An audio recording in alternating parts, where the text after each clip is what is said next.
Topic হচ্ছে হরপ্পা সভ্যতার অর্থনৈতিক কার্যক্রম কি ছিল। এটি খুবই গুরুত্বপূর্ণ একটি প্রশ্ন। আশা করি তোমাদের সবারই এই প্রশ্নটি খুবই প্রয়োজন। তো তাই আমি প্রশ্নটির উত্তর সহ একদম নিয়ে এসেছি। বৈশিষ্ট্য, উপসংহার সব রয়েছে এখানে।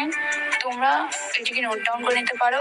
তোমাদের যদি পরবর্তীকালে কোনো প্রশ্নের প্রয়োজন হয় বা কোনো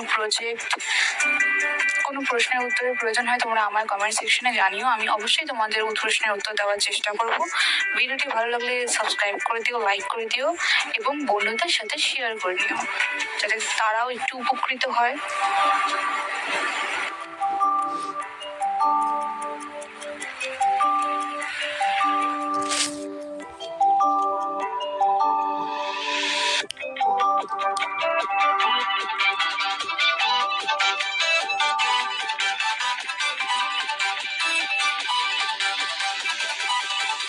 Three, two, one, go!